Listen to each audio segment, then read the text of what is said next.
Les systèmes de représentation. Nous appréhendons le monde à travers nos cinq sens qui sont le visuel, l'auditif, le kinesthésique, l'olfactif, le gustatif. Visuel pour la vision, auditif pour l'ouïe, le kinesthésique pour le toucher, l'olfactif pour l'odorat et le gustatif pour le goût. Et nous appréhendons le monde donc à travers nos cinq sens et en PNL on appelle cela les modalités. Et c'est par eux que nous savons ce qui se passe autour de nous, que nous comprenons notre environnement. Le système nerveux utilise les informations recueillies par nos capteurs qui sont les yeux, le nez, les oreilles, la bouche et les terminaisons nerveuses de la peau pour créer une représentation interne du monde.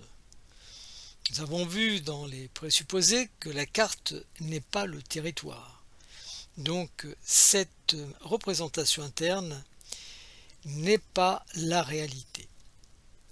D'ailleurs, la représentation ne peut être complète parce que nos sens sont des capteurs relativement modestes et que nous ne pouvons utiliser leurs données que dans une certaine limite.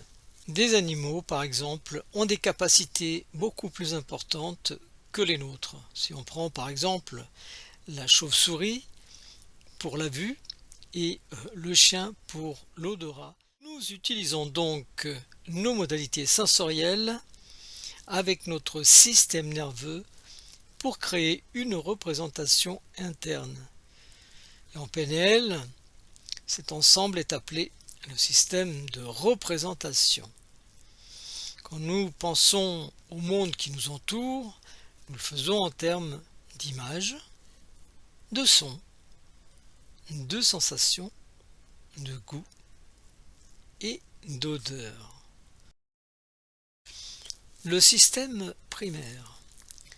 Bien que en général on utilise tous les systèmes de représentation disponibles, il y en a cependant un qui est plus favorisé que les autres. C'est-à-dire que on va par exemple ou penser davantage en images, d'autres vont plutôt construire des souvenirs avec des sons, d'autres avec des sensations. C'est ce qu'on appelle le système primaire ou système privilégié. Et il est en général très développé et capable de plus de subtilité que les autres systèmes. Les prédicats, les mots révèlent notre système. Bien que nous n'en soyons pas toujours conscients, les mots que nous employons indiquent les systèmes de représentation que nous utilisons à un moment donné. Par exemple, si l'on utilise des mots comme c'est clair, visiblement, l'objectif, perspective, voir la vie en rose, jeter un coup d'œil, etc. On va avoir un système primaire qui va être visuel. Si l'on dit par exemple, bien entendu, j'ai prêté l'oreille, ça a fait écho, je suis au diapason. Un cri perçant, parler, dire, ça sonne faux ou vrai. Là, nous sommes dans un système de représentation auditif. Pour ce qui concerne le système de représentation kinesthésique, on va parler de bon sens, d'avoir les pieds sur terre, avoir le cœur sur la main, prendre les choses à cœur, tomber des nues, etc. Tous ces mots, mais qui peuvent aussi être des noms, des verbes, des adjectifs ou même des adverbes, sont appelés donc des prédicats. Ce sont des mots qui se rapportent à nos cinq sens. La synchronisation.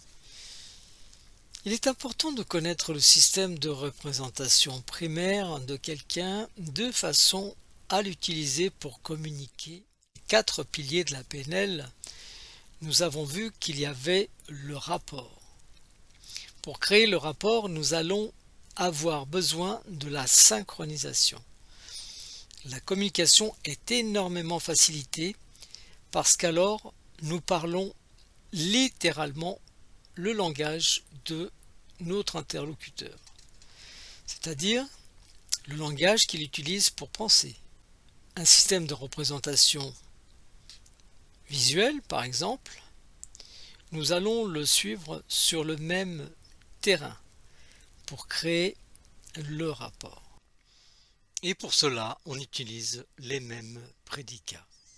Les clés d'accès oculaire. Le moyen le plus rapide et le plus facile de découvrir le système de représentation prédominant d'une personne est d'observer attentivement les yeux quand vous lui posez une question.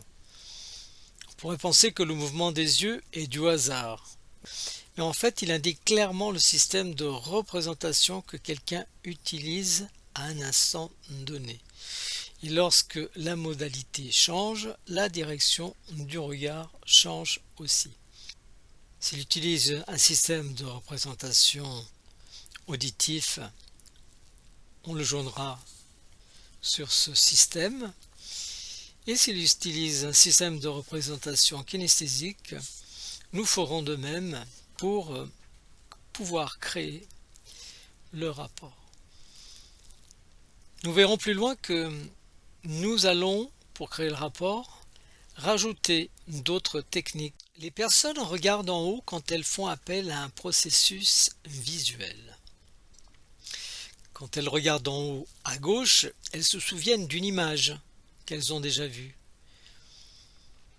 Quand elles regardent en haut à droite, elles sont en train de créer une image qu'elles n'ont jamais vue.